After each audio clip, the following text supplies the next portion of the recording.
안녕하세요. 연주쌤의 거꾸로 기술 과정 사회 변화에 따른 가족 변화 편입니다.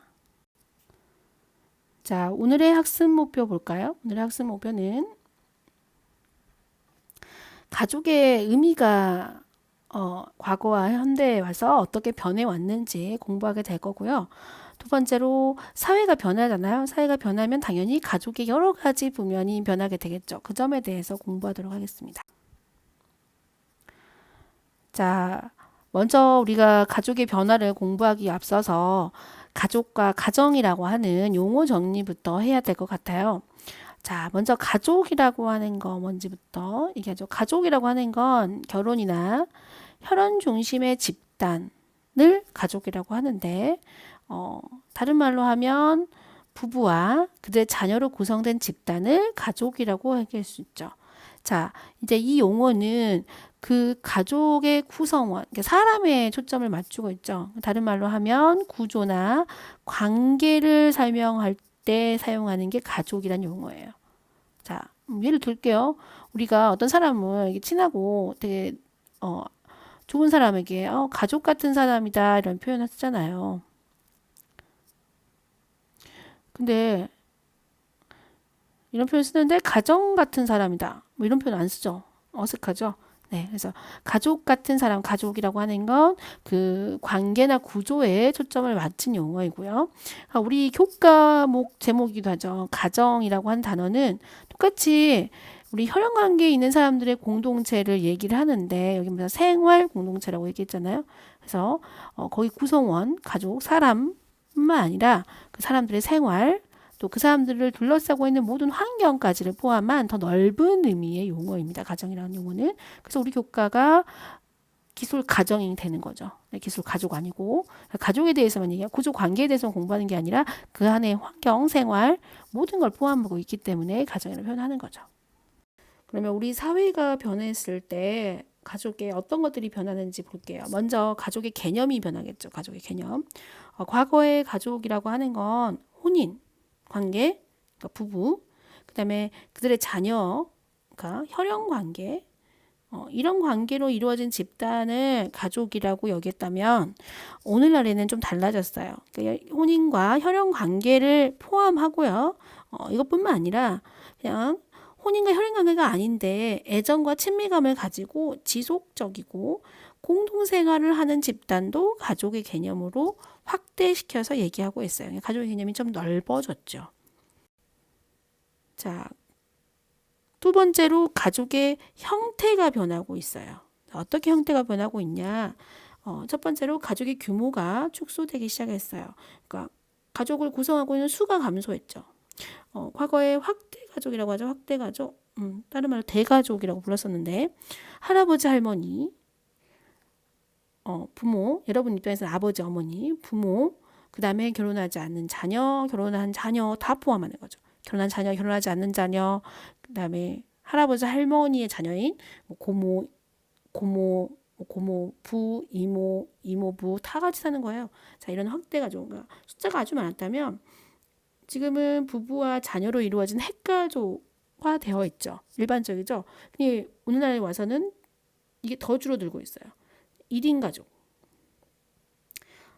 과거로 하면은 한 명인 경우는 가족을 여길 수 없지만 요즘 혼자서 가족을 이루는 형태가 늘어나면서 1인 가족으로 변하고 있어요. 수가 감소했죠. 그 다음에 세대가 단순해졌어요.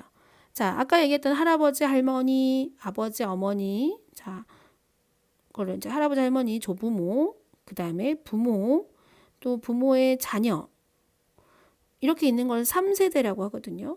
3세대 가족에서 부모와 자녀로만 이루어진 2세대 가족으로 단순화됐고요. 오늘 와서 1세대 가족, 그러니까 자녀를 낳지 않고 부부만 있는 경우 이런 1세대 가족으로 단순화되기 시작을 했어요.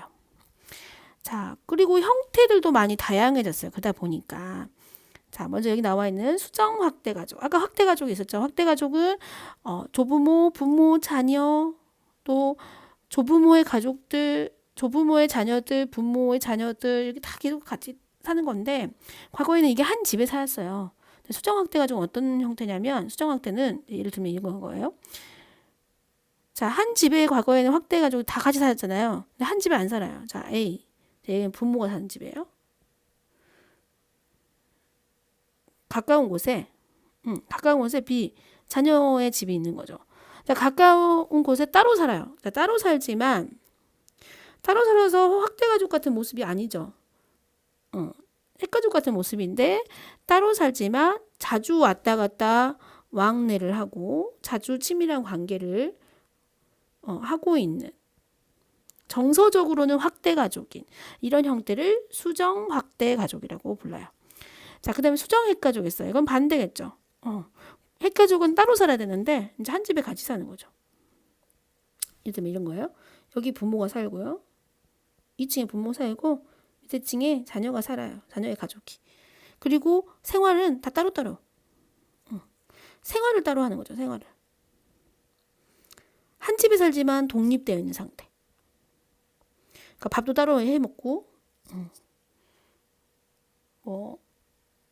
여가도 따로 하고 하다가 필요에 의해서 갑자기 내가 무슨 일이 생겨가지고 자녀를 누가 돌봐줄 사람이 필요해.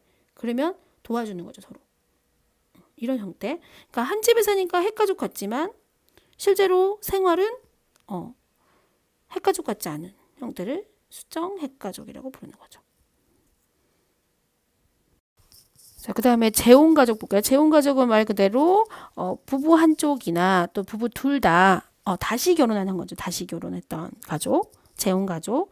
그 다음에 부부가 한쪽이, 이게 부모가 한쪽이 없는 거죠. 한부모만, 그러니까 아버지하고 자녀만 있다거나 어머니하고 자녀만 있는 한부모 가족이 생겨났고요. 자, 그 다음에 입양 가족이 있어요. 입양 가족. 그러니까 실제로 가족의 개념이 바뀌면서 이것도 생겨난 거죠. 혈연 관계는 아니지. 실제적인 혈연 관계는 없지만 법적으로 혈연 관계화 시켜준 거죠. 이걸 입양 가족이라고 하죠. 자, 그 다음에 독신 가족. 과거에는 가족으로 여기지 않았던 한 명으로 이루어진 가족이에요. 특이하죠? 네. 한 명으로 이루어진 독신 가족이 있고요. 자, 그 다음에 분거 가족이 있어요. 이건 뭐냐면 어떤 사유로 인해서 뭐 직장 생활이나 또나 뭐 학업으로 인해서 가족들이 좀 떨어져 사는 거예요. 이거 많이 들어봤을 거예요. 뭐 주말 부부 이런 얘기 들어봤죠? 또는 뭐 기러기 아빠, 기러기 엄마, 기러기 가족 뭐 이런 경우. 자, 이런 가족 형태를 분거 가족이래요. 떨어져 사는 가족. 하지만 가족 형태를 유지하고 있는 거. 자, 그다음 다문화 가족. 요즘 이제 국제 결혼이 늘어나면서 국적이나 인종, 문화가 다른 구성원이 있는 형태의 가족이 이루어지는 다문화 가족이 생겼고요. 그다음에 자녀를 낳지 않은 무자녀 가족이 있어요. 이 무자녀 가족하고 좀 같은 표현. 2세대 가족. 2세대가 아니죠. 1세대 가족. 죄송해요. 1세대 가족 좀 같은 말이죠. 1세대 가족. 1세대 가족. 부부만 있는 형태. 이런 형태의 가족이 무자녀 가족이죠. 네, 이렇게 가족의 형태들이 다양해졌어요. 자, 가족의 형태 부분은 좀 잘 기억하고 계셔야 돼요. 자, 세 번째로 가족의 기능은 그러면 어떻게 변했을까요? 가족의 기능. 자, 두 가지로 얘기해요. 강조를 시키고 있는 기능, 약화된 기능 이렇게 얘기를 하는데 가족의 기능은 지금 여기 나와 있는 대로 5가지로 되어 있거든요. 근데 이 기능 중에 오늘날 약화된 기능도 있고 강조된 기능도 있다는 얘기죠. 부부의 성적 욕구를 충족시키고 자녀를 낳을 수 있는 합법적인 관계가 바로 이 가족, 부부 관계잖아요.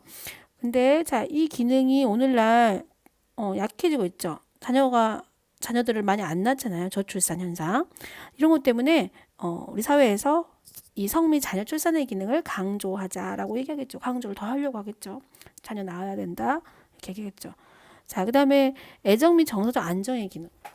그러니까 과거나 지금이나 원래 우리 가족이라고 하는 게 애정과 지지를 통해서 우리가 정서적으로 안정감을 취하고 소속감을 느끼는 게 가족인데 오늘날 개인주의나 경쟁사회가 되면서 이 기능이 약화돼 가려고 하니까 이 기능은 좋아져야겠죠. 그러니까 강조를 하고 있죠. 그래서 사회가 안정되려면 가정도 안정되어야 된다고 얘기하고 있어요. 그래서 강조를 하고 있는 기능이죠. 자, 그 다음에 여감 휴식의 기능. 우리 편안히 쉬려면 우리 집을 생각하자. 집에 있는 내 방을 생각하죠. 몸과 마음을 쉴 수 있는 안식처 같은 형태의 기능은 우리 사회가 워낙 바쁘게 돌아가다 보니까 피로를 풀 수 있는 피로를 해소할 수 있는 곳이 가족이잖아요. 그래서 이 기능도 강조가 되고 있어요. 그래서 요즘은 뭐 레저 시설이라든지 여가를 즐길 수 있는 레저나 캠핑, 가족과 하는 캠핑 이런 것들이 늘어나고 있잖아요. 네, 이런 기능들이 강조되고 있다는 뜻이죠. 이제 가족이 갖고 있던 유일한 기능이 이게 고유한 기능들이었는데 줄어들고 있는 기능이 있어요. 약화되고 있는 기능. 과거에는 부모가 자녀를 양육하고 부모가 자녀를 교육하는 거였다면 오늘날에는 이게 바뀌었죠. 뭐 유치원이나 학교, 뭐 학원 이런 데서 대신 하잖아요. 그래서 약화되고 있는 기능이고요. 자, 경제적 기능은 두 개로 나눠요. 생산과 소비 기능이 있어요. 과거 아주 오래된 과거에는 자급자족 한다고 하죠. 직접 뭐 농사도 짓고 직접 옷도 만들고 해서 직접 생산해서 직접 그걸 소비하는 경제적 기능을 가족 스스로가 해결했다면 오늘날에는 이제 산업화가 되면서 공장이 만들어지면서 생산의 부분은 사회로 넘겼죠. 그리고 소비만 하고 있잖아요. 그래서 소비의 기능은 오늘날도 여전히 강조하고 있지만 생산의 기능은 약화됐다고 하는 면에서 경제적 기능이 약화된 거고요. 그다음에 부양의 기능. 부모님, 나이가 든 부모, 나이가 드신 할아버지 할머니를 모신다거나 또 몸이 불편한 가족을 돌본다거나 이런 기능들이 오늘날에는 약화되고 있죠. 대신 누가 해요? 요양시설이나 병원 이런 데서 대신 하고 있죠. 요양병원 이런 게 많이 생기고 있잖아요. 자, 그래서 약화된 기능으로 보고 있어요. 자, 네 번째로 가족생활 주기가 변했다라고 얘기하는데 가족생활 주기가 뭔지부터 얘기를 해야겠죠. 자, 이건 뭐냐면 이제 남녀가 만나가지고 결혼을 해요. 그럼 가족이 생기잖아요. 그리고 자녀가 태어나면 점점 가족의 규모가 커지죠. 그러다가 자녀가 성장해서 자녀가 독립을 해요. 그러면 떠나면 다시 부부만 남게 되겠죠. 그럼 다시 규모가 축소됐다가 부부 둘 중에 한 명이 사망을 하면 이 가족은 소멸된다고 얘기해요. 자, 이러한 과정, 가족의 생활이 변화되는 전 과정을 가족 생활 주기라고 해요. 가족이 형성돼서 소멸될 때까지의 전 과정을 가족 생활 주기라고 얘기하죠. 자, 그러면 이것도 변화했다는 거죠. 자, 가족 생활 주기는 첫 번째 형성기가 있어요. 말 그대로 남녀가 결혼해서 자녀를 낳기 전까지를 얘기하는데 이 시기 어떻게 됐을까요? 결혼들을 요즘 많이 안 하려고 하잖아요.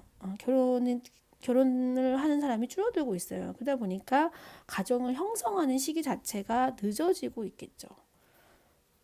자, 만약에 늦게 결혼을 했어요. 그러면 자녀 출산하기까지의 과거에는 여유가 있었단 말이에요. 일찍 결혼을 하니까. 그래서 신혼을 좀 즐기다가 자녀를 낳았다면 오늘날에는 너무 늦게 하다 보니까 이제 생식 능력이 떨어지기 전에 자녀를 낳아야 되잖아요. 자녀 낳을 수 없을 수 있으니까. 그래서 결혼하자마자 자녀를 낳아버리니까 형성기가 줄어들 수밖에 없죠.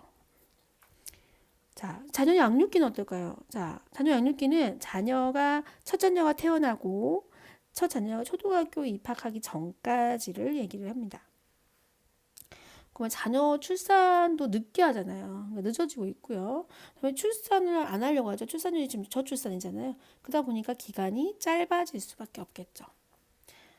자, 그다음에 교육기. 교육기는 초등학교 입학에서부터 자녀가 이제 부모를 떠나는 독립 시기까지를 자녀 교육기라고 하는데 자녀를 적게 낳잖아요. 적게 낳을 수밖에 없고 그러다 보니까 줄어들었었어야 되는데 자녀 교육기가 과거보다 근데 과거보다 교육을 많이 시키려고 하죠. 그러니까 예전에는 뭐 고등학교, 대학교까지만 갔다면 지금 대학원도 가고 유학도 가고 뭐 특별히 자기네들의 뭐 교육을 위해서 더 확장해서 교육을 받는다거나 또 직장생활 오래 한다거나 뭐 이런 게 되다 보니까 자녀도 결혼을 늦게 하겠죠.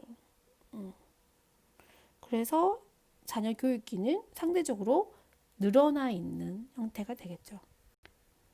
자, 그다음에 자녀 독립기가 있어요. 자녀 독립기는 첫 자녀가 부모를 떠나는 독립부터 막내가 독립할 때까지의 그 시기를 얘기해요. 하지만 자녀 수가 적잖아요. 한 명밖에 없어.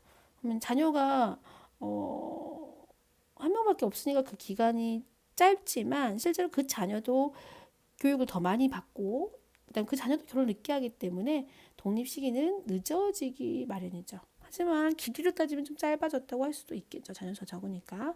하지만 늦어지고 있다. 자, 그다음에 부부 둘만 남는 노후기가 있어요. 노후기. 이거는 다시 자녀들 다 떠나보내고 부부 둘만 남았다가 한 부부가 사망하기 전까지를 얘기해요. 자, 이 시기는 어떻게 됐냐면 일찍 자녀가 적으니까 일찍 독립을 시켜버렸잖아요. 과거 같으면 독립하기 전에 부부 둘 중에 한 명이 사망하는 이런 상황이 벌어져요. 자녀가 많으니까. 근데 요즘은 자녀가 하나나 둘이기 때문에 독립을 시키고 나면 부부 둘만 있는 시기가 길어져요. 그리고 또 의학이 발달하면서 평균 수명이 늘어났기 때문에 노후기가 길어진다고 할 수가 있겠죠. 자, 그 다음에 마지막으로 가족의 가치관, 또 가족 구성원의 역할은 어떻게 변했을까요? 자, 가족 관계 볼게요. 과거에는 수직적 관계라고 해요. 가부장인 아버지가 명령하면 무조건 자녀와 아내는 다 그걸 따라야 되는 거죠. 근데 오늘날에는 수평적이고 민주적인 관계라고 해요. 그러니까 모두에게 의사 결정권이 있고 함께 공동 의사를 결정하죠. 자, 그래서 수평적인 관계가 됐다고 얘기하고요. 자, 결혼에 대해서 과거에 결혼 안 하면 뭔가 문제가 있는 사람, 몸이 안 좋은 사람, 뭐 어려운 사람, 그다음에 우리 집이 이제 가문이 없어진다, 뭐 이렇게 생각을 해서 결혼 무조건 의무였어요. 결혼을 꼭 해야 된다. 지금도 그런 가정들이 있죠. 근데 오늘날에는 결혼은 이제 원하면 하고 원하지 않으면 혼자 살 수도 있다. 아까 얘기한 1인 가구 늘어나잖아요. 그래서 결혼은 선택이다라는 생각으로 바뀌었죠. 자, 자녀 출산과 관련된 부분에 있어서는 어떨까요? 자녀 출산. 과거에 자녀 못 낳으면 뭐 구박받았다고 하죠. 그다음에 뭐 이혼의 사유가 됐다고도 하거든요. 근데 그리고 가계를 계승할 수 없다. 우리 가게가 없어진다. 우리 집안이 없어지는 거야. 이렇게 그다음에 나의 부모를 누가 모시니 이런 생각 때문에 의무였다면 오늘날에는 그 굳이 중요하지 않죠. 그러니까 과거에는 아들 낳아야 된다는 이유가 가게를 계승하고 우리 집안을 이어나가야 되기 때문이거든요. 근데 오늘날에는 그런 게 중요하지 않기 때문에 성별도 중요하지 않아졌고 자녀 출산하는 것도 중요하지 않아졌죠. 그러다 보니까 문제는 저출산이 생기긴 했지만 선택으로 바뀌었죠, 생각이. 자, 그다음에 구성원들의 역할은 어떻게 바뀌었어요? 과거에는 남편은 밖에서 돈 벌어 와가지고 가게의 생계를 유지해야 되고 아내는 집에서 자녀 돌보고 육아를 하고 가사 일을 돌봐야 되는 게 각각의 일이 있다는 것처럼 얘기되어 있었는데 오늘은 둘 다 맞벌이로 하자. 둘 다 돈을 벌고 둘 다 가족의 생계를 책임지고 또 자녀 양육이나 가사도 서로 함께 해야 되죠. 그러니까 협조해서 해야 되고 역할 분담해야 되고 이걸 안 했을 때 문제가 발생하는 거죠. 이렇게 생각이 바뀌었기 때문에 자 이러면서요. 자 이렇게 여러분 정리를 했는데요. 자 수업 시간에는 이제 그래프 읽기와 릴레이 게임 미션을 해볼 거예요. 자, 이건 뭐냐면 사회 변화에 따라서 가족 변화를 여러분이 알 수 있는지 분석하는 미션을 할 거고요. 다음 시간에는 가족 갈등의 원인과 해결 방법이라는 부분에 대해서 공부해 보도록 할 거예요. 여러분이 영상을 잘 시청하시고요. 학습지 잘 정리하고 도장 꼭 받도록 하겠습니다. 여기까지 할게요.